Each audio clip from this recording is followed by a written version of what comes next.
We cut to a cabin deep in the woods. A man is standing there, and the man, having just killed his third or fourth love interest, is staring at the fallen body of his evil clone. Commenting on the bizarre situation, the man proceeds to casually rev up his chainsaw hand and violently cut his clone to pieces. All the while, the classic Bill Withers song, Just the Two of Us, plays seductively in the background. And if you're anything like me, this is around the time that you're struggling to breathe because you're laughing too hard. Everything about this scene is insane. The setup is ludicrous. The execution is surreal. From the strange music cue to the man's devil-may-care attitude down to the gratuitous amount of blood on screen, everything about this from top to bottom is incredibly absurd. And yet, all these disjointed pieces come together into something not just grotesque, but weirdly magical. This, my friends, is Ashley J. Williams. And this is just one of dozens of equally twisted and hysterical scenes from the TV show Ash vs. Evil Dead.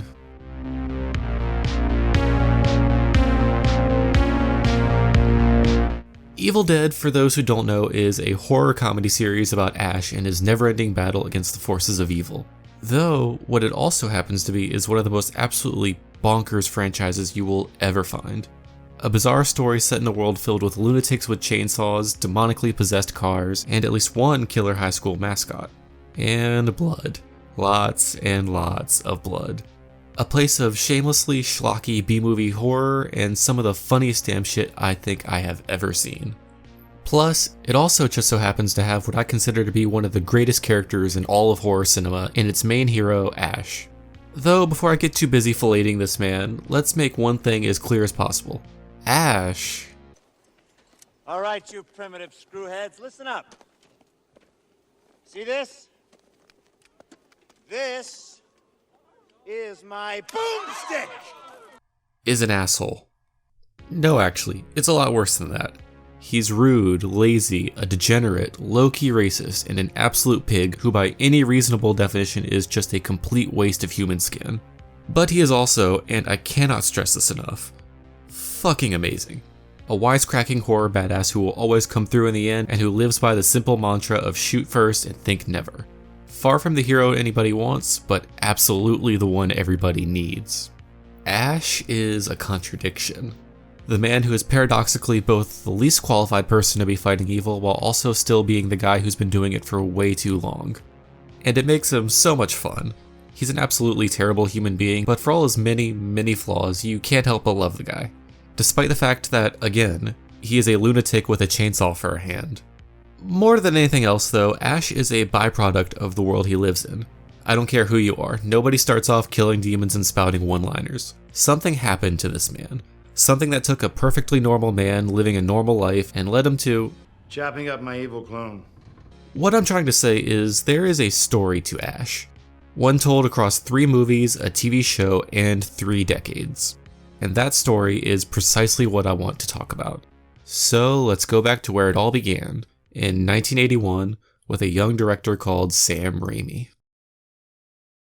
Nowadays, Raimi is probably best known for his iconic Spider-Man trilogy, but back in the day, like a lot of young filmmakers, he cut his teeth making experimental, low-budget horror movies.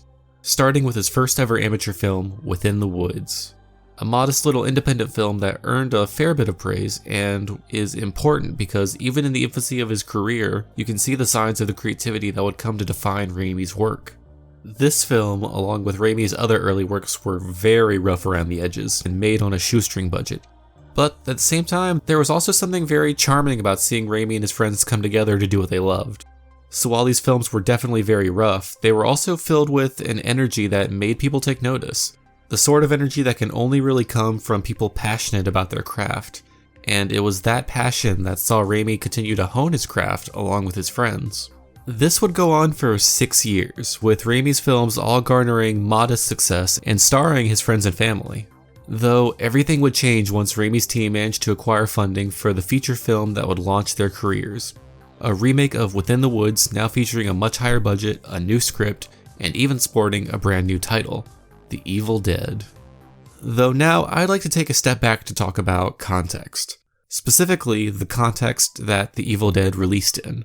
Because back in the day, you didn't get characters like Ash to be the star of your movie. Mainstream movie heroes tended to lean more towards your grizzled badasses or your plucky teenagers, and you absolutely kept people like Ash far away from horror movies. The star of your typical horror flick was generally the everyman, people who weren't terribly complicated or nuanced but were easy to understand and follow as they were thrust into an extreme situation and forced to survive. The 70s and 80s also saw the rise of another phenomenon in horror, the slasher movie. Films that featured an iconic killer working their way through a laundry list of disposable, one-note teenagers. And I bring this up because at its core, Evil Dead is no different. Like its contemporaries, it too is a movie about memorable monsters working their way through a cast of one-note, disposable teenagers. What separated Evil Dead from the rest, though, was the execution. At its core, the movie is your typical haunted cabin-in-the-woods story, where the real star of the show were the zany and malicious monsters. Though, through a combination of Raimi's incredibly inventive camera work and the slightest hint of comedy from the monsters, the film managed to lay its claim among a field of similar movies being made. What's really striking now looking back on it is how grounded the movie is. There are little comedic moments here and there, but overall it's a very serious movie being played completely straight. I mean, hell, even Ash basically blends into the background until it comes time for the big finale.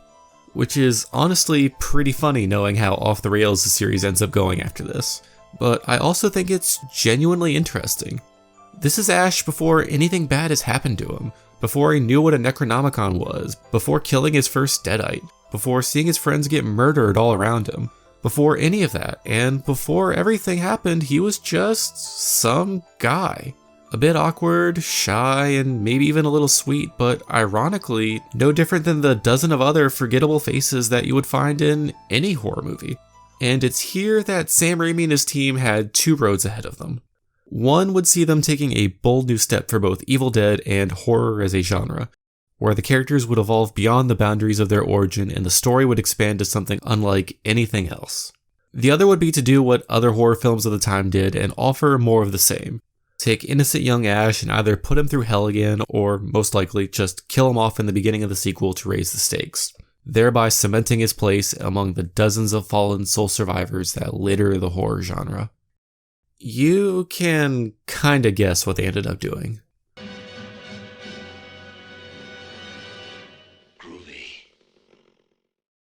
Depending on how you look at it, Evil Dead 2 is either a reboot or a sequel or a pseudo-sequel, and look, this is just not the series where you should care about that kind of thing. The point I'm getting at is, regardless of where you fall on its continuity, the film is still a continuation of Ash's journey. The first Evil Dead brought in a lot of money and attention, so for the sequel, Sam Raimi and his team pulled out all the stops. Everything that people loved about Evil Dead is back and ramped up to 11. More blood, more jokes, more insane camera work, more Ash hero moments. Just more. Gone is the naive Ash from the first film. Now what we have is the Ash who has seen some shit. The guy who's already been through all of this once before and whose only mission is to get the hell out. He's calmer, more confident, and now willing to do whatever it takes to fight back. Something made crystal clear early on when Ash's hand is possessed by the forces of evil, and in response, Ash cuts it clean off in one of the film's most iconic and gory moments. Which, let's be real here, is insane, but it's also pretty damn awesome to watch. And honestly, insane is probably the best way to put it. Ash is still pretty grounded in reality, but the stress of the situation has finally pushed him to the edge. Now he's someone willing to go tit for tat with everything evil throws at him, and who half the time seems every bit as deranged as the monsters he's fighting. Every encounter with the Deadite is still a matter of life and death, but now Ash isn't afraid to have a bit of fun with it. With a bit of added perspective, he realizes these aren't necessarily invulnerable monsters to be feared, but annoying pests to be removed. And he's dealt with their tricks long enough by this point that he knows better than to fall for them. No longer just a victim, Ash is now a full-blown survivor, which is something that puts him in stark contrast with everyone else around him. The other characters in Evil Dead 2 are cut from the same cookie-cutter cast that you'd see in a dozen other horror movies, and it really paints just how far Ash has come in such a short time. Once just like them, now Ash is wholly unrecognizable.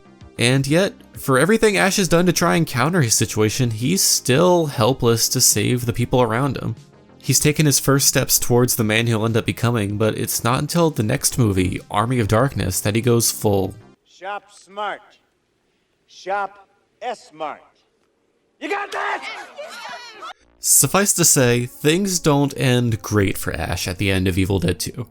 After having tried and failed to save everyone and still being harassed by evil, Ash has now hit the point where he just flat out doesn't care.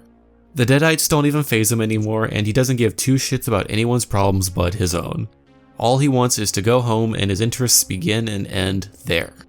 As a result, in following in the footsteps of its predecessor, Army of Darkness features more of what everyone loved from Evil Dead 2 cranked up even higher. Instead of horror comedy, now we're full-on comedy horror. Ash has experienced enough by this point that he's almost apathetic to the monsters he fights, which you would think would make him even better at fighting them, but paradoxically, it's this same character development that now starts to actively work against Ash. And it creates this hilarious but also kind of sad, self-fulfilling prophecy. And as fun as it is to watch this arrogant schmuck get his comeuppance, it's hard not to feel a little bad for the guy. All Ash ultimately wants is to be left alone, but because of his contempt for the situation, that's all but impossible. Ash may have been dealt a bad hand to start with, but now it's come to a point that there isn't a single problem in Ash's life that isn't somehow Ash's fault.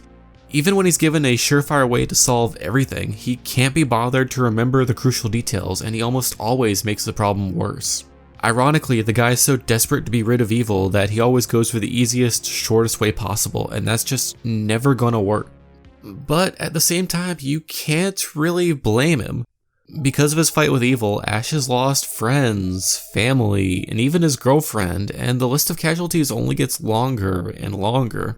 The world rejects Ash, who, as far as they're concerned, is just a deadbeat psycho, and in return, Ash rejects the world.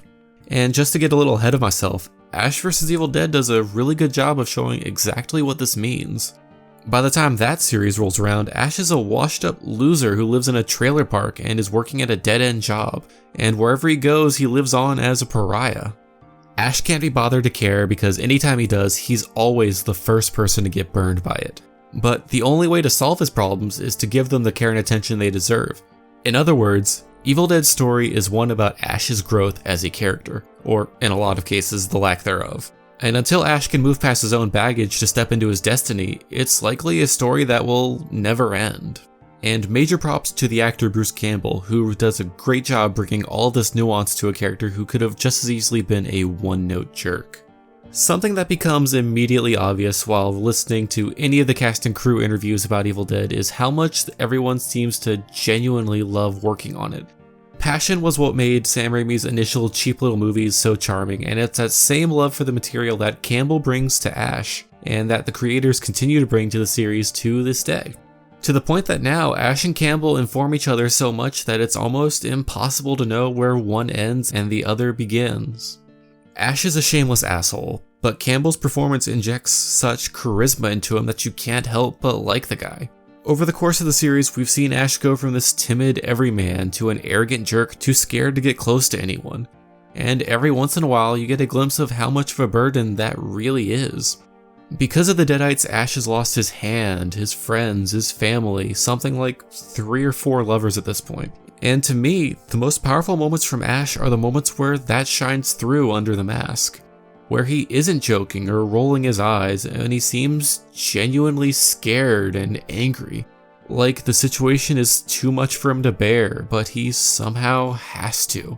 In the hands of a lesser actor, Ash could have just as easily been 2 or even one-dimensional.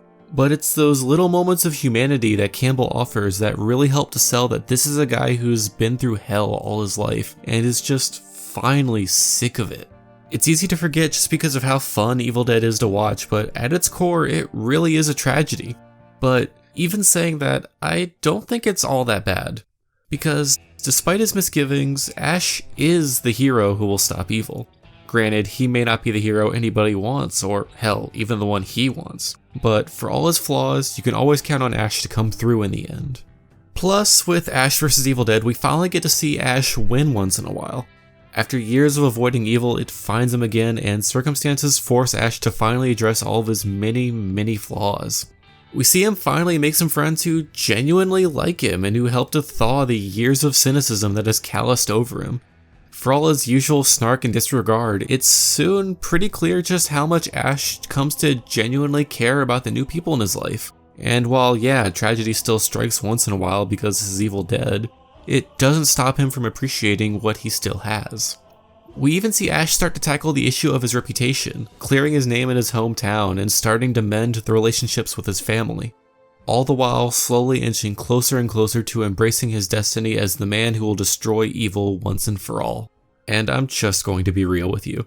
After years and years of seeing Ash only ever lose the things precious to him, finally seeing things start to go his way, even if only a little bit, is so fucking satisfying. Unfortunately, at the time of writing, this is where the story ends. Due to poor ratings, Ash vs. Evil Dead was cancelled after its 3rd season, a move that Bruce Campbell seemed to take especially hard. Last I heard, he had sworn off ever playing Ash again, but there's still talk of more Evil Dead media in the future despite that, which I don't know what form it will take, but consider me cautiously optimistic. I remember once when the idea of an Evil Dead TV show seemed impossible, but we ended up getting one that wasn't just great, but also a massive love letter to the fans. Gun to my head, I do think Ash will be back.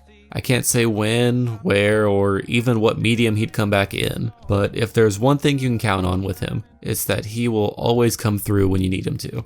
So until then, what else can I say but hail to the king?